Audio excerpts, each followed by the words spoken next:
Hey everyone, today we're going to talk about the biggest mistakes ink masters make when doing fine line tattoos. A lot of beginner tattoo artists think that all you need for a thin line is a thinner needle. And yeah, that's kind of true. But unfortunately, that alone won't cut it. There are actually a few more key factors you got to keep in mind to get the results you're aiming for. So let's break it all down step by step. Get comfortable and stick around till the end. I'm sure this info will be super useful for a lot of you. I'm Kutcher. Let's go.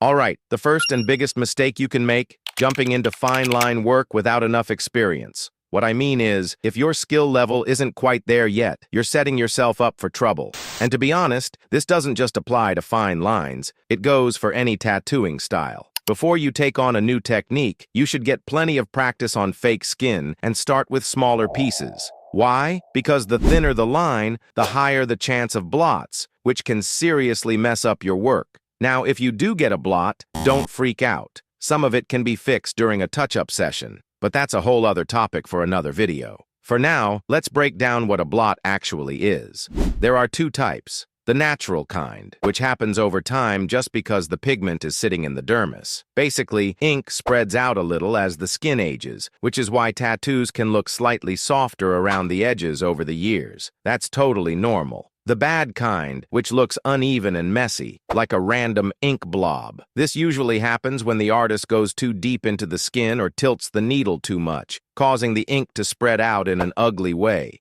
Sometimes it turns into a crazy smudge, other times it seeps into the blood vessels, and yeah, it doesn't look great. So if you want your fine line tattoo to stay clean and crisp, choose your artist wisely. A lot of people think anyone can do thin lettering, but as you can see from these examples, that's not really the case. That brings us to mistake number 2, too much tiny detail. As we've already seen, over time, every tattoo develops a slight blur, kind of like a soft haze over the design. Because of this, you shouldn't place lines too close together, or they might end up blending into one thick, messy line. The fix? Space your lines out a little more, like in this example. Also, pay attention to thicker parts of the design. If they're placed too close together, the ink can spread and merge, making your tattoo look like a barcode. And I'm guessing that's not the look you're going for. Mistake number 3, bad font choice. Take a look at these examples. See how the letters look too similar? The whole thing ends up looking stiff and unnatural. Now keep in mind, we're working on the human body. It moves, it's organic. So your lettering should have a natural flow to it. With fine line tattoos, you want the text to blend nicely with the body, but when you pick a super rigid font, it can end up looking like a picket fence. And another issue? Fonts that are hard to read. If you don't want your tattoo to be an unreadable mess, don't go for something like these examples. That being said, if you actually want your tattoo to be kinda cryptic, a fancy script like this could work great. Or maybe you don't even want readable text, just a conceptual design that kinda suggests writing. In that case, something abstract with bold and thin strokes could be a solid choice. Mistake number 4, using a super common internet font. You know, the ones that everybody recognizes, like this one. It might look cool, but imagine getting a tattoo that's meant to be deep and meaningful, like keep moving forward, and then realizing the beauty salon down the street has the same font on their sign. Awkward.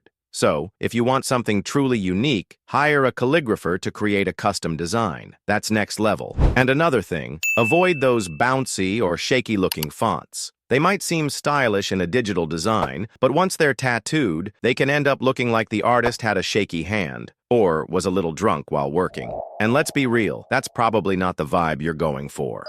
Mistake number 5, bad or questionable tattoo placement.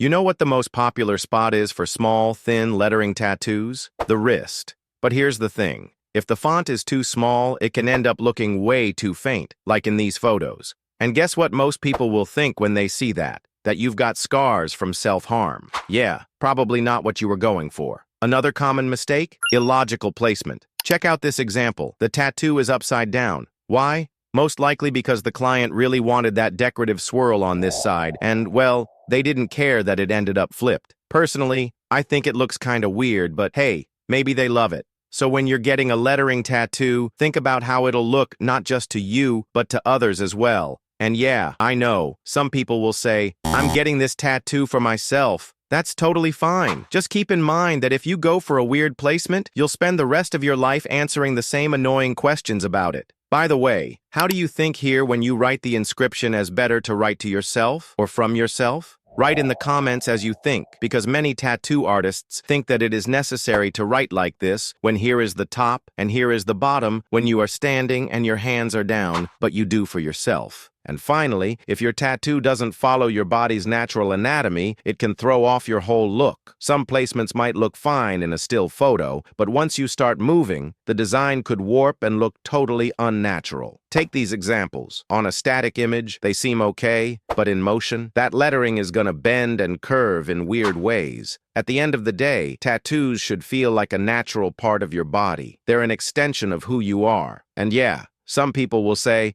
it's just a tattoo, who cares? Which is fair. But personally, I think these placements work way better. Oh, and if you're interested, I highly recommend checking out this video on the worst tattoo placements. I'm sure a lot of you will find it super helpful. And for my new viewers, I've got some exciting news. Enrollment is still open for our online tattoo school. Whether you've never held a tattoo machine in your life or you're just starting out, our experienced mentors will guide you step by step to mastering the art of tattooing and turning it into a solid career. And don't worry, we won't just send you off after graduation. By joining our community, you'll always have access to support and advice whenever you need it. To sign up, just fill out a short application. You'll find the link in the video description or in the pinned comment. Either I or one of my assistants will reach out to you. Now, here's a huge bonus for our students. A lifetime top ranking for your profile in our partner app, Tattoo Stars, one of the biggest online platforms connecting tattoo artists, studios, schools, equipment manufacturers, and tattoo enthusiasts worldwide. With your profile always at the top of search results, you'll grow your career faster and save years' worth of advertising costs. And for all my viewers, I've got a special gift. Use my promo code to boost your profile to the top for 30 days and get free entry into online tattoo battles where you can compete for the title of Best Tattoo Artist. You'll find the promo code and all the links in the video description. Now, let's talk about one of my favorite mistakes. Bad stencil placement. Tattoo artists, listen up. This is crucial. If you don't pay attention when placing the stencil, the tattoo might shift as soon as the client relaxes, just like in these photos. So, study anatomy and learn how skin moves to make sure your tattoos are placed correctly. And for my clients, a little reality check. Skin isn't attached to bone. I know, shocking, right? That means your tattoo will move depending on how your skin stretches and shifts. Your artist should place it in a way that moves naturally with your body so it doesn't end up looking warped over time. Here's a visual guide to help both artists and clients understand proper forearm tattoo placement. Mistake number 7, uneven line weight. We've already talked about line thickness, but now let me show you exactly what I mean. Line weight should be consistent, not random like in this example. If the artist doesn't balance it properly, the tattoo ends up looking messy and unpolished. Mistake number 8. For some, it's a mistake. For others, maybe not. Using color and lettering. At first, it might look great, like in this photo, but I've had plenty of clients come to me for cover-ups because their colorful lettering didn't age well. Lighter colors like yellow or pink fade super fast, and after a while, it can look like you've got missing letters in your tattoo. So here's my advice. If you're set on using color, go for deeper shades of that color. Instead of yellow, maybe try a darker orange, or just stick with bold, solid colors that won't disappear on you. Mistake number 9, one of my personal favorites, spelling mistakes. Like this tattoo that was supposed to say, my angel, but instead says, my mom, my ankle. Yeah, not quite the same vibe. Or this one on the wrist, patience. Now, either this person really loves their patients, or they meant to write something completely different. Who knows? Maybe they're a super caring doctor, a psychiatrist perhaps?